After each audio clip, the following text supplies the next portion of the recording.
तो हेलो दोस्तों, कैसे आप लोग? आशा करते हैं आप लोग अच्छे होंगे, मस्त होंगे, सब पढ़ने में तो व्यस्त होंगे। देखिए, आज हम एक ऐसा टॉपिक पर बात करने वाले हैं जो कि अक्सर जो बोलने में कुछ कठिनाई होता है। बचपन से भी कोई नहीं सीखता है, जो बड़े हो जाते हैं तो नहीं सीखता कि मतलब जैसे कोई कह दिया कि तुम इधर आओ, उसका ट्रांसलेशन बनाना है, यानी अनुवाद करना है, ठीक है? तो कैसे नहीं समझ में आता है? जैसे तुम कर सकते हो, यू कैन डू इट, ऐसा मतलब कैसे बोलने आएगा? तो ट्रांसलेशन इसको बहुत सीखना जरूरी है, जो कि बेसिक होता है, ठीक है? तो उसी के बारे में आज हम चर्चा करेंगे। अब बने रहेगा इस वीडियो में और लास्ट तक देखिएगा जरूर। इसको वीडियो को देखिएगा तब आपको समझ में आ जाएगा, और उम्मीद करते हैं आप लोग को समझ में आएगा और बनाने भी आ जाएगा, ठीक है? तो चलते हैं, सबसे पहले देते हैं हेडिंग कि आज हम ट्रांसलेशन सिखाएंगे बनाने के लिए। क्या चीज? ट्रांसलेशन। तो पहले ट्रांसलेशन, TRANSLATION, ट्रांसलेशन के मतलब होता है, अगर इसका पूछा जाए कि मतलब क्या होता है, मतलब इसका मीनिंग का अर्थ क्या होता है, तो अनुवाद करें। क्या करें? अनुवाद करें। क्या होता है? अनुवाद, यानी किसी चीज का अनुवाद। जैसे I am a boy, I am a boy है, ठीक है? तो आई एम ए जो बॉय है लिखा हुआ, इसको अनुवाद करके बताना है कि मैं एक क्या हूँ? लड़का हूँ। आई एम ए बॉय, मैं एक लड़का हूँ। तो उसी की तरह बनाना है ट्रांसलेशन, यानी ट्रांसलेशन का मतलब हुआ अनुवाद करे। तो सबसे पहले देखिए, कुछ ट्रांसलेशन बनाने से सबसे पहले आपको ग्रामर सीखना बहुत आवश्यक है। ग्रामर क्या होता है? तो ग्रामर, देखिए, ग्रामर अगर नहीं पता है तो ट्रांसलेशन बनने नहीं कर रहा। तो ग्रामर के छोटे से पॉइंट बताते हैं आप लोग को। देखिए, सबसे पहले ग्रामर मतलब होता है क्या, थोड़ा सा इंफॉर्मेशन देते हैं कि ग्रामर उसे कहते हैं। ग्रामर, देखिए, ग्रामर का मतलब व्याकरण। ग्रामर उसे कहते हैं जिसमें, इसमें ग्रामर में क्या होता है ना, कि शुद्ध शुद्ध बोलना, शुद्ध शुद्ध बोलना, और शुद्ध शुद्ध पढ़ना, और शुद्ध शुद्ध लिखना, यानी तीनों चीज बोलना, लिखना, पढ़ना आ जाए तो उसी को क्या बोलते हैं? ग्रामर, यानी व्याकरण बोलते हैं, ठीक है? तो जैसे हम बोले कि मैं एक लड़का हूँ, अच्छा बोले, ठीक है, और शुद्ध शुद्ध बोल दिए और शुद्ध शुद्ध लिख दिए। जैसे विद्यालय, अब विद्यालय तो ऐसे लिखा था विद्यालय, ठीक है? ये शुद्ध शुद्ध लिखे कि नहीं? तो हमारा क्या चाहिए? ग्रामर सही हुआ, ये शुद्ध शुद्ध लिखे। अब इसको देखो, अब इसको क्या पढ़ेंगे? स्कूल लिखा था, क्या लिखा था? स्कूल। लेकिन हम लोग क्या पढ़ते हैं? स्कूल पढ़ते हैं। क्या पढ़ते हैं? स्कूल। और इसको विद्यालय, इसको लिखा था विद्यालय। क्या लिखा था? अगर पूर्ण रूप से शुद्ध बोला जाए तो विद्यालय लिखा था, लेकिन बोलते हैं क्या? विद्यालय। तो अगर हम बोले इसको विद्यालय, इसको बोले स्कूल। क्या बोले? स्कूल बोले, लिखा लिखा है स्कूल। इसी को कहते हैं ग्रामर। जो कि शुद्ध शुद्ध बोलने आ जाए उसी को क्या बोलते हैं? ग्रामर कहते हैं, ठीक है? अब हम चलते हैं ग्रामर में सबसे छोटा इकाई स्टार्ट करते हैं, ठीक है? थोड़ी सी बताते हैं ग्रामर में, ठीक है? फिर आएंगे ट्रांसलेशन पे। तो सबसे पहले आप लोग जानिए कि लेटर, क्या जानिए? Letter, letter. अब लेटर वो वाला नहीं, एप्लीकेशन की बात नहीं किया जा रहा, ठीक है? लेटर की बात करें, ठीक है? तो लेटर मतलब होता है अक्षर। अब बताइए, आप लोग बचपन में पढ़े होंगे कि लेटर होता है कितना? 26। अल्फाबेट में कितने लेटर होते हैं? 26। इसके अलावा और क्या है? बताइए। अगर 26 के अलावा कोई और होता है, कमेंट करके बताइए कि 26 के अलावा मतलब और अपने लेटर सीखा होता है, बताइए। नहीं तो लेटर क्या है? 26, यानी टोटल कितने? 26। यानी एबीसीडी में एबीसीडी नहीं पढ़ते हैं, जैसे ए से लेके जेड तक, ए से लेके जितने भी ए से लेके जेड तक जो था, इसी को बोलते हैं लेटर। कैपिटल लेटर था, एक स्मॉल लेटर था। बचपन में बोलते थे सर कि चलो बच्चों कैपिटल लेटर लिख के दिखाओ, यानी स्मॉल, कैपिटल मतलब बड़ा और स्मॉल मतलब छोटा, ठीक है? तो उसके बाद हम चलते हैं।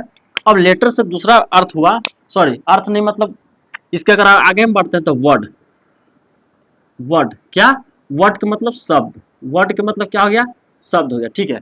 लेटर से, लेटर को अगर आगे बढ़ते तो शब्द बना। क्या बना? शब्द बना। और शब्द से अगर आगे बढ़ते हैं तो क्या बनता है? सेंटेंस, यानी वाक्य। क्या बनता है? वाक्य, ठीक है? सेंटेंस बना वाक्य। समझ में आ रहा है? चलिए देखिए, समझिएगा ध्यान से। लेटर क्या कहता है? लेटर क्या कहता है कि एक का मतलब छोटी, क्या बोल सकते हैं, मतलब छोटी छोटी इकाई को लेटर बोलते हैं। क्या? छोटी सी इकाई को। जैसे अब एबीसीडी है, एबीसीडी बताइए, एबीसीडी ए। अब एकरों से मतलब कोई छोटा होगा क्या लेटर? नहीं। ए मतलब ए, इसको कौन सा छोटा होगा? नहीं होगा। तो ए हो गया। और देखो, जैसे एबीसीडी ए से लेके जेड तक हम बोले ना, कोई भी A B C D A B C D F G H I J K L M N O P Q R S T X Y Z, कोई भी एबीसीडी को लेटर ले लेंगे, ठीक है? और इससे बनता है क्या? वर्ड बनता है। इससे क्या बनता है? वर्ड बनता है। कैसे? जैसे देखिए, वर्ड मतलब शब्द कहते हैं उसे। लेटर को एक सुव्यवस्थित ढंग से मतलब लिख देने से जिसका अर्थ निकलता है उसी को शब्द बोलते हैं। ठीक है, कैसे देखिएगा, जैसे बॉय, क्या भाई, बी ओ वाई। तो बताइए अगर हम इसको में छाटेंगे मतलब अलग अलग पृथक करेंगे तो बी अलग था, ओ अलग था, वाई अलग था कि नहीं? तो बी अलग था, ओ था, वाई अलग था, तीनों अलग था। तीनों को बी को उठा के यहाँ पे रखे, ओ को उठा के यहाँ पे रखे और वाई को भी उठा के यहाँ पे रखे, ठीक, क्या बन गया? बॉय बना। अगर हम इसको पढ़ेंगे बॉय, इसका अर्थ निकल गया क्या? लड़का। तो समझ में आ गया कि हाँ यह एक शब्द है, वर्ड है। तो उसी को शब्द उसी को कहते हैं जो लेटर को मतलब चुन चुन कर, लेटर को चुन चुन कर एक सुव्यवस्थित ढंग से सजा कर बैठा मतलब लिख कर और उसका कुछ पूर्ण अर्थ निकले। क्या निकले? पूर्ण अर्थ निकले, उसी को बोलते हैं शब्द। ओके सर, पूर्ण अर्थ नहीं निकले बताइए तो अगर इसी को ले लो ना, वाई ओ बी, बता ये भी तो एक शब्द लिखाया, लेटर तो इसमें भी है, तो लेटर को चुन चुन कर भी लिखे वाई ओ बी, क्या होता है वाई ओ बी? कुछ अर्थ निकला वाई ओ बी, क्या एक था कोई मार्केट ये वाई ओ बी में कुछ नहीं होता है, वाई मीन्स लड़का होता है। हाँ, तो ये नहीं हुआ शब्द, क्या शब्द हुआ? ये हो गया, समझ आ गया शब्द। अब आगे बढ़ते हैं। अब शब्द से शब्द से बनता है सेंटेंस। शब्द से क्या बनता है भाई? तो सेंटेंस बनता है, देखिएगा। तो शब्द से बना सेंटेंस। अब सेंटेंस मतलब वाक्य हुआ। जैसे अब इसमें क्या हुआ सेंटेंस में कि शब्द को, वर्ड को लेकर यानी शब्द को लेकर सुव्यवस्थित ढंग से यानी लिखा जाए, यानी ऐसे बोल सकते हैं कि शब्दों के एक समूह को यानी वर्डों के एक समूह को सुव्यवस्थित ढंग से यानी जिसका अर्थ पूर्ण निकल जाए, पूरा पूरा अर्थ निकल जाए, उसी को कहते हैं सेंटेंस कहते हैं। कैसे? तो देखिए, जैसे हम ले लेते हैं राम अच्छा क्या है? लड़का है। राम एक अच्छा लड़का है। राम क्या है? अच्छा लड़का है। तो ये यहाँ क्या चीज लिखा है? देखो, राम क्या था? एक शब्द था, उसको राम को खींच के ले आए। और अच्छा क्या था? एक शब्द था, उसको भी खींच के ले आए। और लड़का भी एक शब्द था, जो लड़का भी एक शब्द था और है भी एक शब्द था, दोनों को एक ले आए और सुव्यवस्थित ढंग से बैठा दिए। तो क्या हुआ? सेंटेंस बन गया। तो राम अच्छा लड़का एक सेंटेंस बना। क्या बना? सेंटेंस बना। समझ में आ रहा है ना कि राम अच्छा लड़का है, ये क्या बना? सेंटेंस। पूरा इसको बोलेंगे सेंटेंस यानी वाक्य बोलेंगे। क्या बोलेंगे? वाक्य बोलेंगे। ठीक है, जैसे राम अकेले है, जैसे आर ए एम अगर दिखाई दे रहा है, हाँ आर ए एम यानी आर देखा जाए तो लेटर हुआ। अगर राम को मिला दिया जाए, आर लेटर है, ए लेटर है, एम लेटर है, आर एम तीनों का अगर ढंग से लिख दिया तो राम बना, जो वर्ड हुआ।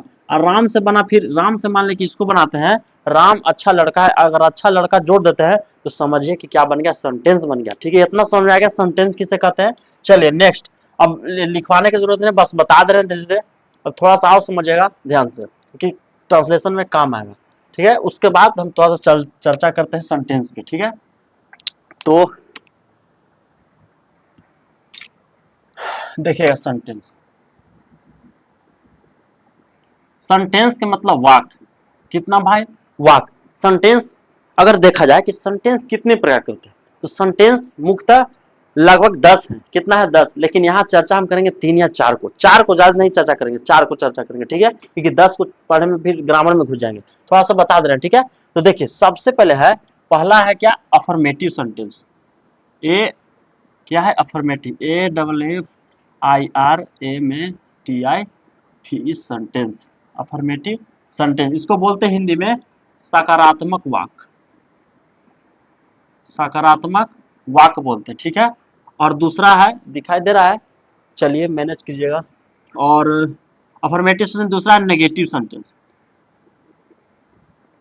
NEGATIV नेगेटिव सेंटेंस यानी नकारात्मक वाक्य। नकारात्मक वाक्य। ठीक है, और तीसरा पे हम चलते हैं तो क्या है भाई? अफर्मेटिव सेंटेंस, नेगेटिव सेंटेंस और इंट्रोगेटिव, INTERROGATIV इंट्रोगेटिव सेंटेंस। इसको अगर बोलते हैं हिंदी में प्रश्न सूचक, प्रश्न सूचक वाक्य। क्या बोलेंगे भाई? तो प्रश्न सूचक वाक्य। और लास्ट चौथा imperative sentence, IMPERATIV sentence. Imperative sentence को बोलते हैं हिंदी में आदेश, अनुरोध और सलाह। आदेश, अनुरोध, सलाह, बस 4 को चर्चा करेंगे। 2 मिनट समय दीजिए, उड़ा देंगे इसको। ठीक है, आइए तो हम लिखे क्या? Affirmative sentence. अब देखिएगा दिमाग में घुसेगा कड़ा कड़ा। कैसे भाई? तो अफर्मेटिव सेंटेंस में तो सकारात्मक वाक्य। अफर्मेटिव सेंटेंस किसे कहते हैं? क्योंकि सुने हैं कि अच्छा ये लड़का लगता है कि सकारात्मक बोल रहा है, यानी अच्छा मतलब क्या बोल रहा है, यानी सही सही बात। तो सिंपल से आप जानिए कि सकारात्मक का मतलब हुआ क्या चीज, सही सही बात। क्या हुआ, सही सही। जो मान लीजिए हम सही सही बात बोल रहे कि नहीं मैं गलत नहीं हूँ, मैं बहुत अच्छा हूँ, तो मैं अच्छा, जैसे राम एक अच्छा लड़का है, सीता एक अच्छी लड़की है, नहीं उसने बहुत अच्छे कर्म किए हैं, ये सब बात क्या हुआ, अच्छा अच्छा बात हुआ, यानी सकारात्मक हुआ। सकारात्मक का मतलब अच्छा अच्छा बात, एकदम सिंपल से समझिए ना, सकारात्मक सही सही बात। ठीक है, सही सही बात है बोले अफर्मेटिव सेंटेंस करते हैं। ठीक है, आगे बढ़ते हैं, नेगेटिव सेंटेंस देखते हैं। नेगेटिव मतलब नकारात्मक वाक्य, नहीं बोलता है कि एकदम तुम्हें नकारात्मक है यार, नेगेटिव सोचता है हमेशा, पॉजिटिव सोचो ना। तो इसको देखो, अफर्मेटिव को पॉजिटिव समझ लो और नेगेटिव को नेगेटिव समझ लो, यानी अपोजिट नहीं कहता कि तुम नेगेटिव सोचते हो यार एकदम हर समय में पार्टी में ना जाना, तो क्या मतलब उधर जाएंगे तो मर जाएंगे क्या, एकदम अथी समझ लेता है। तो नेगेटिव मतलब नकारात्मक नहीं वाला बात, यानी जैसे हम कहें कि नहीं जाओ पार्टी मनाने, कहीं वो नहीं टपक जाएगा तो ये सब क्या हुआ, नहीं जो बीच में आया ना यही नकारात्मक वाक्य हुआ। अब यहाँ अगर सकारात्मक में देखो, नहीं चलो माने मनाने पार्टी, कोई दिक्कत नहीं हुआ, तो सही से अच्छा से बात बोला। यानी जहां नहीं देखे उसको नकारात्मक या नेगेटिव सेंटेंस बोलते हैं। इसको समझाने का अर्थ हुआ ये हुआ, जैसे जैसे हुआ सीता नहीं खेलती है, सीता नहीं खेलती है, बीच में नहीं आया कि नहीं आया, ये अगर ट्रांसलेशन आप बनाएंगे ना, सीता नहीं खेलती है तो नहीं आएगा बीच में, तो ये कैसे बनाएंगे, तो यही इस सेंटेंस अगर पूछा है कि सीता नहीं खेलती है, कौन सेंटेंस है भाई, तो ये नेगेटिव सेंटेंस है। दिस इज कॉल्ड क्या, नेगेटिव सेंटेंस। सीता नहीं खेलती है तो क्या हुआ, नेगेटिव सेंटेंस। आगे बढ़ते हैं, इंट्रोगेटिव, प्रश्न सूचक वाक्य। हमेशा इसमें प्रश्न पूछेगा, कैसे, जैसे क्या तुमने खाना बना ली, बताओ क्या तुमने खाना बनाई, हाँ क्या तुमने कॉल की, ऐसे क्या, क्या तुम खाना बनाई, ठीक है, क्या तुम खाना बनाई, हम प्रश्न पूछ रहे हैं क्या, जैसे क्या आपको नजर आए ना, क्या जैसे नजर कोई सेंटेंस में आया लिखल, तो समझ आना कि क्या भाई इंट्रोगेटिव सेंटेंस यानी प्रश्न सूचक वाक्य है, यानी प्रश्न पूछने को। जैसे तुम्हारा नाम क्या है, क्या उस वाक्य में क्या आया कि नहीं, इसीलिए आप समझ सकते हैं कि क्या जो है ना वही प्रश्न सूचक वाक्य हो गया। कोई दिक्कत, नेक्स्ट बढ़ते हैं, इंपरेटिव सेंटेंस, आदेश अनुरोध सलाह, इसको बारे में समझिए, तीन तीन को छुपल है, क्या तीन तीन छुपल है। अगर यही हमको सेंटेंस पढ़ाना रहता ना तो इतना अच्छा से पढ़ाते नहीं कि मत को, लेकिन अभी ट्रांसलेशन पढ़ा रहे ना। चलिए तो थोड़ा सा इन्फॉर्मेशन देते हैं, आदेश अनुरोध सलाह। इंपरेटिव सेंटेंस कहता है जैसे कोई आदेश दिया, सुनो मुझे मेरे लिए एक गिलास पानी लेके आओ, हम आदेश दिए उसको कि बाबू रे एक गिलास पानी लेके आओ, तो उसने एक गिलास पानी लेके आया, हमने कड़ाक सुन पिया और फड़ाक सुन गिलास दे दिया और हो गया। ठीक है, तो हमने आदेश दिया, आदेश का पालन किया। तो जैसे यहाँ पे सेंटेंस क्या बनेगा, दिखाई देता है आराम से, जैसे एक गिलास पानी, एक गिलास पानी लाओ, एक गिलास क्या लाओ, पानी लाओ। तो हमने उसको आदेश दिया कि ये गिलास पानी लाओ, पूछा है कि ये गिलास पानी लाओ, क्या कौन सेंटेंस है, तो ये सेंटेंस क्या भाई, इंपरेटिव सेंटेंस है। क्या भाई, इंपरेटिव सेंटेंस। नेक्स्ट पढ़ते हैं, अनुरोध। अनुरोध, अनुरोध का मतलब हुआ जैसे पापा से नहीं मांगते, पापा 10 रुपया पैसा दे दीजिए ना, हमको ये करना है वो करना है, प्लीज दे दीजिए ना, तो अनुरोध कर रहे हैं, अनुरोध कर रहे हैं, मम्मी आज नहीं खाना बनाएंगे मम्मी, अनुरोध कर रहे हैं, ऐसा अनुरोध कर रहा है, क्या चीज, अनुरोध हो गया। ठीक है, अब बढ़ते सलाह, क्या चीज, सलाह। जैसे अगर तुम बड़े होगे ना और घर में अगर छोटा भाई होगा और तुम बड़े हो ना, समझ हो ना, तुम बड़े हो तो अगर वो पढ़ने उड़ने नहीं जाएगा, वो खेल, मान ली उसका पढ़ाई करना, ठीक है उसको खेल रहा है, तो तुम समझाओगे बाबू पढ़ो लिखो आगे बढ़ोगे ना, पढ़ोगे ना तो आगे बढ़ोगे, नौकरी करोगे जॉब करोगे कोई टेंशन नहीं, नहीं पढ़ोगे तो मजदूरी करोगे दिहाड़ी करोगे, ये सब मतलब छोटा मोटा काम करो, अच्छा नहीं लगेगा, इसलिए पढ़ो लिखो आगे। तो तुम उसको सलाह दिया, क्या दिया, सलाह दिया, तो समझ में आ गया। तो इस सबके जैसे अनुरोध जैसे क्या करेगा कि एक मुझे एक कची लिखेगा, मुझे एक गाड़ी ले दीजिए, कुछ भी लिखो ना उसी को सेंटेंस में। अब सलाह मतलब तुम पढ़ने अच्छा से जाओ, मन ला के पढ़ो, ये सब क्या सलाह दे रहा है। तो ठीक है, तो सेंटेंस के बारे में इतना चर्चा हो गया, अब हम यहाँ से हटते हैं, अब उसके बाद फिर चलते हैं क्या चीज, अब हम ट्रांसलेशन में घुसते हैं। तो चलिए आइए हम बताते हैं। आपको पता होगा कि पढ़े होंगे कि पर्सन, पर्सन आप पढ़े हैं, person, person PERSON, person. Person तीन प्रकार के होते हैं, पर्सन तीन प्रकार के, first person, second person, third person. हमने यहाँ लिखा फर्स्ट पर्सन, शॉर्ट में लिखते हैं टाइम बचेगा, और सेकेंड पर्सन, ठीक है, और थर्ड में है थर्ड पर्सन, क्योंकि हमने सब शॉर्ट लिख रखा है, ठीक है। First person, second person, third person, ठीक है, इतना लिख दिए। और पर्सन देखो, first person, second person, third person. एक होता है सिंगुलर नंबर और एक होता है क्या चीज, प्लूरल नंबर। सिंगुलर नंबर और प्लूरल नंबर। तो देखो सिंगुलर होता है क्या चीज, SINGULAR, अब PLURL, PLURL प्लूरल। अब समझिए ध्यान से, इसको समझ, अगर इसको नहीं समझ आया तो जिंदगी में ट्रांसलेशन बनाने के लिए छोड़ दीजिए कि हाँ हम भी सीख सकते हैं। मेन इंपॉर्टेंट यही है, ट्रांसलेशन में यही कौन सिंगुलर है कौन प्लूरल है, अगर पहचानने आ गया ना तो समझिए कि आपका 50% नहीं 98% आपको समझ में आ गया, यानी बना लेंगे, ठीक है। तो हम बढ़ते हैं क्या चीज, पर्सन में। अरे सॉरी, सिंगुलर और प्लूरल के बारे में समझें। सिंगुलर मतलब होता है एक वचन, सिंगुलर का मतलब एक वचन, एक वचन, एक वचन। अब प्लूरल का मतलब बहुवचन, बहुवचन। अब समझिए ध्यान से कि एक वचन किसको कहते हैं और बहुवचन किसको कहते हैं, ठीक है। तो एक वचन उसे कहते हैं जिसका बोध एक होता है, जिसका बोध क्या होता है, एक से एक होता है। अब बहुवचन से, बहु का मतलब बहुत, एक मतलब एक, बहु मतलब बहु, एक मतलब एक। तब बहुवचन मतलब हुआ बहुत सारे का बोध होता है। जैसे वह खेलती है, तो वह क्या हुआ, एक सिंगुलर हुआ, क्योंकि वह एक खेलती है, यानी एक का बोध है कि वह एक खेलती है। सीता खेल रही है, यानी एक का बोध हुआ। और जैसे पूरन में तुम लोग खेल रहे हो, चलो क्लास है, तुम लोग आया ना यहाँ पे बोध, इसलिए तुम लोग जो हुआ क्या चीज हो गया, प्लूरल हुआ। आप समझ गया, जैसे तुम लोग, हम लोग मतलब बहुत सारा है, हम लोग क्या चीज हो गया, प्लूरल हो गया। प्लूरल समझ में आ गया, एक वचन बहुवचन। जिसकी जनसंख्या मतलब बहुत एक वचन से, जिसका बोध एक हो उसे एक वचन माना, और जिसका बोध बहुवचन हो उसको बहुवचन माना, यानी बहुत सारे का बोध हो इसलिए क्या बोलेंगे, बहुवचन। समझ में आ गया, नेक्स्ट बढ़ते हैं। अब देखो first person, second person, third person. अब फर्स्ट पर्सन में आता है आई, क्या आता है फर्स्ट पर्सन में, आई आता है, ठीक है। और प्लूरल में वी, आई के लिए वी हो जाता है। फर्स्ट पर्सन में आई आया और प्लूरल में वी आया। जैसे मैं क्या चीज, मैं एक सिंगुलर है जैसे, लेकिन आई के बारे में अगर सोचा जाए कि मैं एक सिंगुलर रहते हुए प्लूरल का काम करता है, जैसे समझ में आया कि जैसे आई जो मैं हूं ना, मैं आई जो है ऐसा मतलब वर्ड है जो आई सिंगुलर रहते हुए भी प्लूरल का काम करता है। नेक्स्ट, अब प्लूरल जो है वी, हम लोग, वी क्या चीज है, हम लोग। ये बताओ, हम लोग, तो क्या चीज हो गया, वी मतलब हम लोग, यानी बहुवचन हो गया। इसमें क्या चाहेगा, यू, क्या यू हो गया ना, यू, इसमें भी यू आ जाएगा।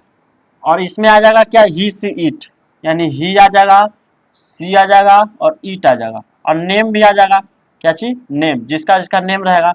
और इसमें क्या चाहेगा, दे, इसमें क्या आ जाएगा भाई, दे आ जाएगा, दे। द बॉयज भी आ जाएगा, द बॉयज, द गर्ल, कुछ भी, द गर्ल्स। चलिए देखिए, अब इसको बारे में समझिए आप।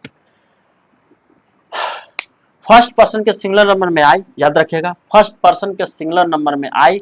और फर्स्ट पर्सन के प्लूरल नंबर में वी, हम लोग। और सेकंड पर्सन के सिंगुलर नंबर में यू। और सेकंड पर्सन के प्लूरल नंबर में यू, तुम लोग, ठीक है। और थर्ड पर्सन के सिंगुलर नंबर में नेम, ही सी इट।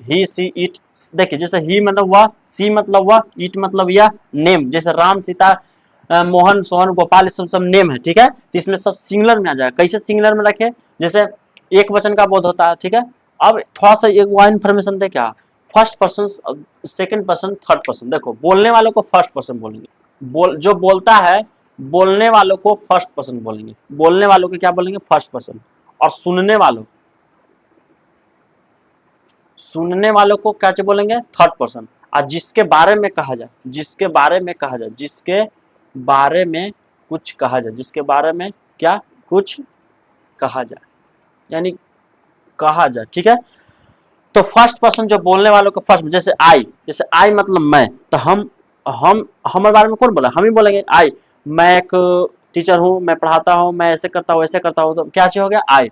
और आई फर्स्ट पर्सन, वी मतलब हम लोग, वी मतलब हम लोग, यानी जो भी हम लोग रहेंगे यहाँ पे रहेंगे ना, तो उसको बोल सकता है कि हाँ हम। तो बोलने वालों को फर्स्ट पर्सन कहते हैं। और सुनने वालों को, सुनने, यू, तुम लोग, जो मान ली कि तुम, हम बोल रहे हैं तो सुनेगा कौन, दूसरा कोई सुनेगा, तो कौन सुनेगा, उसको बोध कैसे करेंगे, तुम लोग सुन रहे हो, ठीक है। तो सुनने वालों को क्या जाएगा, यू, यानी तुम लोग। थर्ड पर्सन जिसके बारे में कहा जाए, जैसे जैसे राम पढ़ने नहीं आता, क्योंकि सर राम नहीं पढ़ा, वह जानते हैं सर चोरी कर रहा था, वह जानते हैं सर, वह जो आया ना उसके लिए बोध रहा है, यानी उन्हें लिखे कि जिसके बारे में कुछ कहा जाए। जैसे राम वह नहीं आया, वह खेलने में व्यस्त था, तो जिसके बारे में कहा जाए उसे कैसे बोलेंगे, थर्ड पर्सन। इतना समझ में आया तो बोलिए, इतना आपको समझ में आया तो हम चलते हैं नेक्स्ट पर। अब हम यूज ऑफ क्या देखते हैं, ईज एम आर। अब हम कहाँ कहाँ यूज होता है ईज एम आर को समझते हैं। Is am are, is am are देखिए, ईज, ईज मतलब होता है, ईज मतलब क्या होता है, और एम के मतलब होता है हूँ,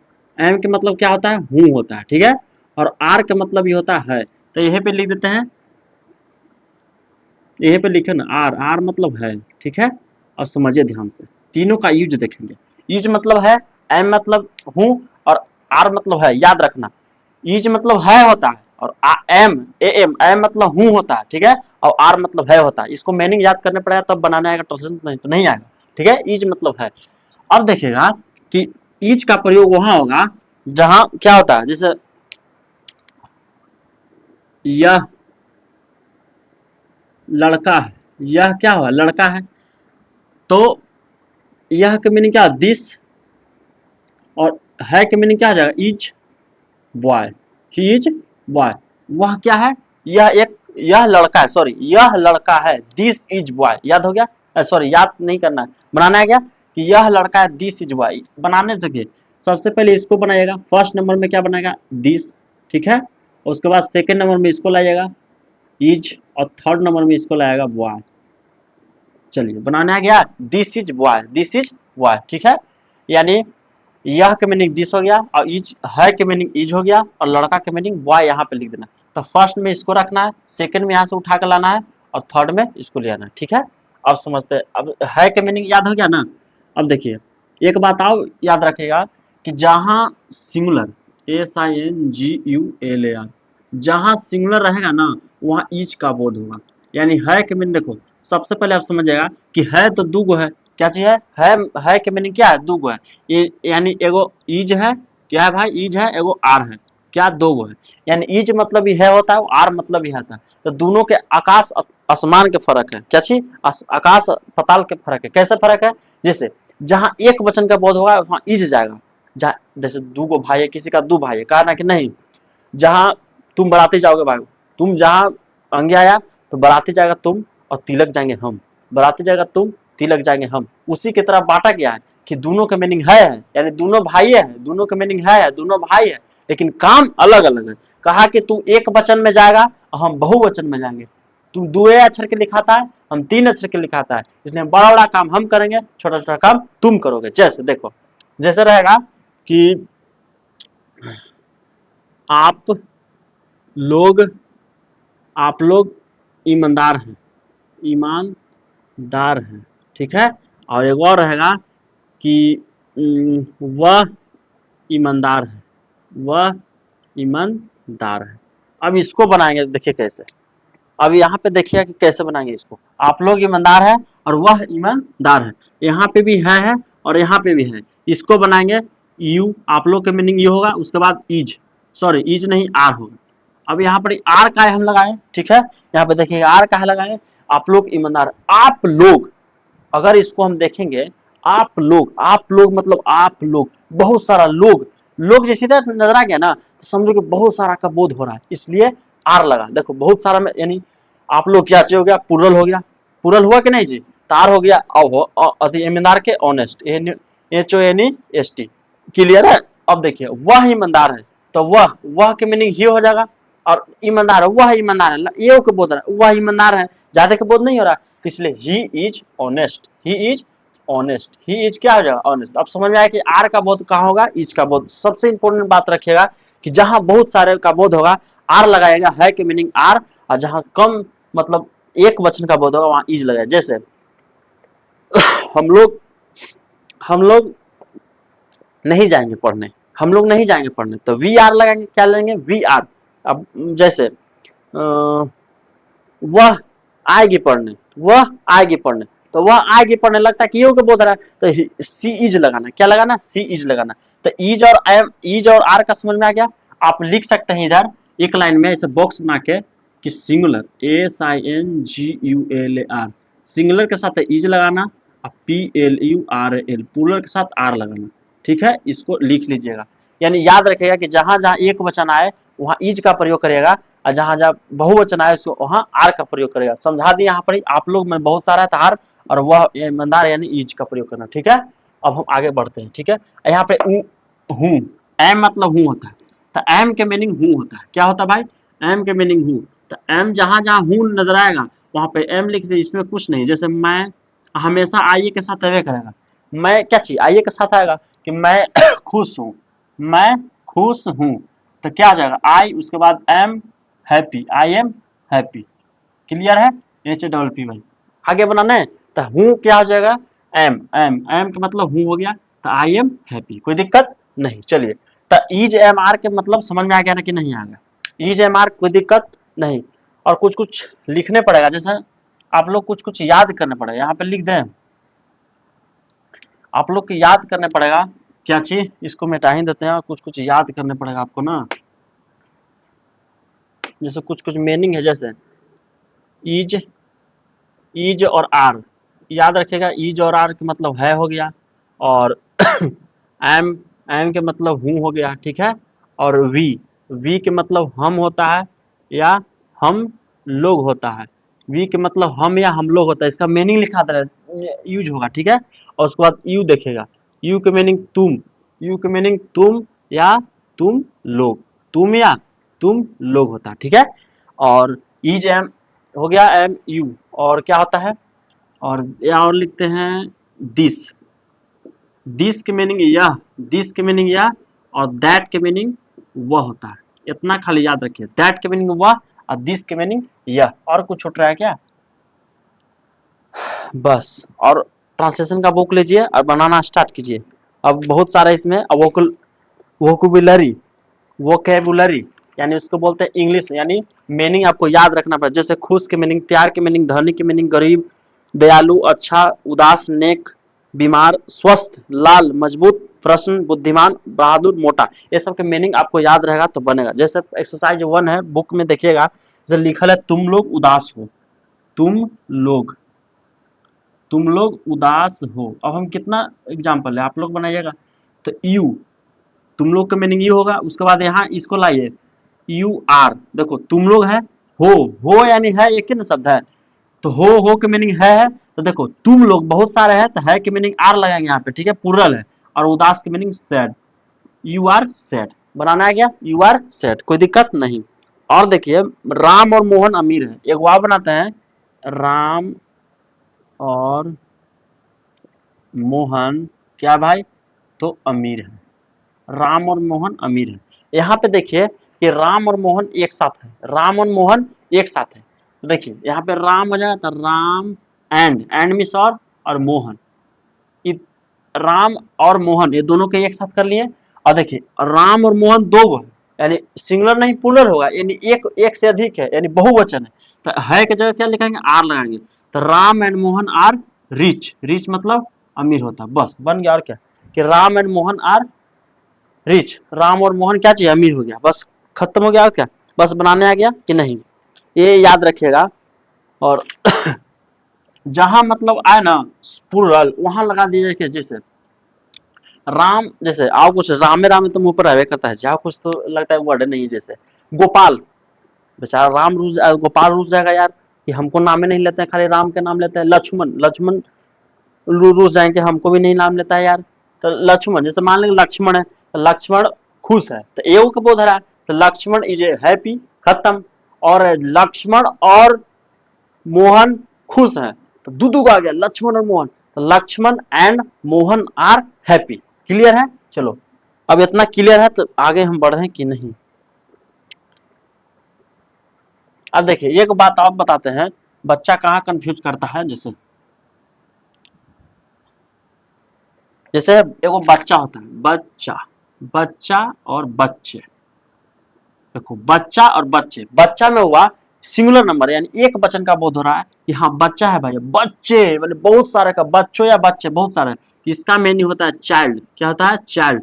और इसका मीनिंग चिल्ड्रेन, CHILDREN, यानी बच्चा का मीनिंग चाइल्ड और बच्चे का मीनिंग चिल्ड्रेन होता है। समझ में आया? तो इसको आप ध्यान में रखिएगा। जैसे अब यहाँ पे एक बात देते हैं, यह मजबूत है, यह मजबूत है, क्या है भाई, तो मजबूत है। याद रखना ईट का प्रयोग, ईट का मीनिंग यह होता है और दिस का मीनिंग यह भी होता है, यानी ईट का मीनिंग यह और दिस का भी मीनिंग यह होता है। तो समझिएगा दिस कहाँ प्रयोग होगा और ईट कहाँ प्रयोग होगा। तो दोनों में जैसे ईट, जो ईट देखते हैं ना, ईट होता है ना, जैसे निर्जीव पदार्थ में होता है। मजबूत, मजबूत कोई सजीव है क्या, नहीं। तो ये सब क्या चीज निर्जीव पदार्थ में होता है। देखिए eat is strong, eat is क्या बोलेंगे, स्ट्रॉन्ग, यानी है कि मीनिंग दिस नहीं बोलेंगे, यहाँ पर ईट बोलेंगे, ठीक है। यह जो है ना, जैसे यह वह सजीव के लिए बोध होता है। यह वह क्या होता है, सजीव के, जैसे यह एक राम है, सजीव के लिए हुआ, यह एक, वह एक सीता है, क्या चीज सजीव के लिए होता है। दिस, यहाँ दिस और दैट का प्रयोग है, दिस और दैट का प्रयोग है, लेकिन यहाँ पे इट का प्रयोग, यह मजबूत है, इट इज स्ट्रॉन्ग, ठीक है। आगे बढ़ते, इतना समझ में आया कि नहीं। और एक पीस याद रखिएगा, सी, एस एच ई, सी मिस वह होता है और ही मिस वह होता है। सी मिस वह स्त्री के लिए होता है, स्त्री के लिए, स्त्री के लिए, और वह होता क्या, पुरुष के लिए, क्या होता भाई, तो पुरुष के लिए, यह स्त्री के लिए, यानी लड़की के लिए सी का प्रयोग करना। जैसे वह लड़की, वह सीता है, तो सी इज सीता, और वह राम है, तो he is Ram, he is Ram, he के मतलब पुरुष के बोध हुआ, सी के मतलब स्त्री के बोध हुआ, बस। और कुछ दिक्कत। और एक और याद रखिएगा, दे, THEY, दे मिस वे लोग होता है, थोड़ा थोड़ा धीरे धीरे याद आ रहा है, ठीक ना। दे मिस वे लोग, दे मिस वे लोग, ये सब मीनिंग याद रखें। जैसे वे लोग जैसे रहेगा कि वे लोग अच्छे हैं, वे लोग क्या है, अच्छे हैं, वे लोग अच्छे, तो वे लोग बहुत सारा हो गया, तो वे लोग का मीनिंग दे हो जाता है, ठीक है। उसके बाद ये लिखेगा दे आर, जहां आर इसलिए हुआ कि प्लूरल है, और वो अच्छे का मीनिंग गुड, क्या हो जाए, गुड हो जाए, कोई दिक्कत। चलिए नहीं, चलिए आइए हम कुछ ट्रांसलेशन लिए हैं और इसको बना कर देखते हैं। आप लोग भी बनाइए, बनाया कि नहीं, देखिएगा कैसे बनता है। छोटा छोटा प्रश्न है, जैसे दिया रहेगा कि आप धनी है, आप क्या है, धनी है, आप धनी है, तो आपके मीनिंग होता है यू, क्या होता है भाई, यू, यानी आप, तुम लोग, आप लोग, ये सब होता है क्या चीज, यू होता है, ठीक है, यू इसका मीनिंग। तो आप लोग धनी है, आप धनी है, आप जो हुआ, आप धनी, इसके लिए बोध होता है, प्लूरल के लिए होता है, तो यू होगा यहाँ पे। तो क्या लिखेंगे, यू, यू के साथ क्या लगता है, आर। यहाँ देखिए, यहाँ पे हम लिख दिए हैं, दे रहे, यू रहे, वी रहे, देर रहे, या प्लूरल, प्लूरल का मतलब बहुवचन, यानी बहुवचन कुछ भी रहे, ठीक है। तो क्या आप लगाना है, आर लगाना है की जगह क्या लगाना, आर। और अगर आप ही रहे, सी रहे, ईट रहे, और नेम रहे, नेम यानी सिंगुलर नंबर हो, नेम यानी क्या हो, सिंगुलर, जैसे राम, ये के बोल, यानी राम और मोहन है तो दो हो जाएगा, नहीं, सिंगुलर लेना है सिर्फ। अगर नाम रहे तो वहां पे क्या लगाना, इज लगाना, ये याद रखना, ठीक है। तो यू आर क्या हो जाएगा, रिच, रिच मीन्स धनी, कोई दिक्कत नहीं, यू आर रिच। अब देखो वह अच्छा है, यहाँ क्या लिख रहे हैं, वह अच्छा है, तो वह देखो, वह के मीनिंग ही होता है ना, तो ही है के मीनिंग इज हो जाएगा। यहाँ पे क्या लिखा है, सिंगुलर यानी इज हो जाएगा, तो यहाँ पर ही है के मीनिंग इज होगा, ठीक है, क्योंकि यह सिंगुलर है, कोई दिक्कत नहीं। चलिए तो बना दीजिए, वह अच्छा है, तो is he is good, he is good. चलिए कोई दिक्कत। नेक्स्ट, अब मैं मदन हूँ, मैं क्या हूँ, मदन हूँ, तो मैं के मीनिंग आई होता है, मैं के मीनिंग आई, और हूँ के मीनिंग एम, तो आई एम मदन, MADAN, ई में कोई दिक्कत नहीं, आई एम मदन, हमेशा नाम अगला अक्षर कैपिटल लिखना, चाहे कहूँ भी रहे, ठीक है। वह राम है, वह राम है, तो वह राम का मतलब हुआ कि वह एव के बोध है, केव के बोध, यानी सिंगुलर नंबर के बोध आता है। वह का मीनिंग क्या चाहिए, ही इज लगा, असर इज कहा लगा दिए, तो क्योंकि सिंगुलर नंबर है इसलिए वह एगो राम है, और राम तो RAM, कोई दिक्कत, नो दिक्कत। नेक्स्ट आगे, पिताजी तैयार हैं, पिताजी क्या है, तो तैयार है, तो फादर, FATHER, तो फादर के गो, एगो, यहाँ पे एगो का बोध हो रहा है, पिताजी तैयार है, तो इज है के मीनिंग इज हो गए, father is ready, father is RADY, कोई दिक्कत नहीं ना। चलिए नेक्स्ट, घोड़े अच्छे हैं, घोड़े क्या है भाई, अच्छे हैं, तो घोड़े अच्छे हैं, तो यहाँ पे घोड़े, अब देखो घोड़ा और घोड़े में अंतर हो गया। जैसे पेन और, सॉरी, कलम और कल में, तो कलम हो गया सिंगुलर एक वचन, और कल में जो हो गया बहुवचन हो गया। उसी तरह घोड़ा एक वचन, और घोड़े क्या चाहिए, बहुवचन, तो यहाँ पर लिखेगा द हॉर्सेज, HORSES, जो पूरा रहता है उसको अंत में एस या एस जोड़ते हैं, ठीक है। तो हॉर्सेज आर, यहाँ पर है की मीनिंग क्या हो जाएगा, आर, क्योंकि प्लूरल है। The horses are good, the horses are good हो गया। चलिए नेक्स्ट, मैं युवा और स्वस्थ हूं, मैं युवा और क्या हूँ, स्वस्थ हूँ। नीचे एक हाँ दिखाई दे रहा है, चलिए तो नीचे बढ़ाते हैं, मैं युवा और स्वस्थ हूँ। यहाँ देखिए मैं, तो मैं की मीनिंग हो जाए आई, मैं की मीनिंग आई। एम के देखिए हूँ के मीनिंग एम होता था, आई एम, ये दोनों आपस में साथ है। युवा का मीनिंग यंग होता है, युवा का मीनिंग यंग, एंड स्वस्थ की मीनिंग हेल्दी, HEALTHY हेल्दी, कोई दिक्कत नहीं। जहां आप लोग और आए ना, ये दोनों के साथ ही आपस में लेना। अब यहाँ देखिए आप बुद्धिमान है, आप बुद्धिमान है, आप के मीनिंग यू होता है, तो यू है के मीनिंग आर, यानी आप बुद्धिमान है, तो आप जो चल रहा है पूरल में चल रहा था, यू आर वाइज, वाइज का मतलब बुद्धिमान होता है। तुम गरीब हो, यू आर पुअर, यू के साथ आर लगता है, यू आर पुअर। चलिए नेक्स्ट, वे लोग थके और भूखे हैं, वे लोग मतलब बहुत सारे का बहुत, तो वे लोग मीनिंग दे होता है, क्या होता है भाई, दे। यहाँ देखिए दे होता है, दे के साथ आर लगता है, दे के साथ आर लगता है। थके के मीनिंग टायर्ड होता है, TIRED, टायर्ड, एंड भूखे के मीनिंग हंगरी, HUNG, ये सब याद करने पड़ा। भूखे के मीनिंग हंगरी। माँ व्यस्त है, माँ क्या चाहिए, व्यस्त है, तो माँ एक ही है, तो मदर, MOTHER, मदर। है के मीनिंग इज हो जाएगा, है के मीनिंग क्या जाएगा, इज, और व्यस्त के मीनिंग बिजी, BUSY, तो mother is busy, mother is busy. यार मतलब मेरी माँ व्यस्त है, माई मदर इज बिजी। लड़के उदास हैं, लड़के क्या है, उदास है, तो लड़के बहुत सारे हो गया, तो बॉयज क्या लिखेंगे, the boys are sad, the boys are sad. Boys S लगाए इसलिए कि लड़के हैं, लड़के में एस लगेगा, और है की मीनिंग आर लगेगा क्योंकि प्लूरल है। आगे यह काला है, यहाँ लिखेंगे it is black, it is क्या लिखेंगे, ब्लैक, ईट के साथ ईच लगता है। वह लंबी और मोटी है, लड़की के बोध है, वह लंबी और मोटी है, तो लड़की की सी होता है, लड़की के लिए सी, यहाँ सी के लिए इज होता है, तो सी इज। लंबी के टॉल एंड, लंबी की क्या होता है, टॉल एंड, मोटी की meaning fat, tall and fat. Clear हो गया क्या। तो आशा करते हैं आप लोग अच्छे, अरे सॉरी, आशा करते हैं आप लोग को सीख गए होंगे, इतना बताएं बहुत काफी है, ठीक है। फिर मिलते हैं नेक्स्ट वीडियो में, उसके बाद फिर वाज वेरे सब बताना होगा, मतलब बहुत कम से कम तो बहुत वीडियो जाएगा, तब आपको समझ में आएगा, ठीक है ना। तो इतना ही था। EJMR का प्रयोग कहाँ होता है, आप लोग अच्छी तरह से वीडियो देखें, बार बार, एक बार नहीं 1000 बार देखिए आगे पीछे करके, आपको समझ में आ जाएगा और ट्रांसलेशन बनाने आ जाएगा। तो फिर मिलते हैं नेक्स्ट वीडियो में, तब तक के लिए बाय एंड जय हिंद।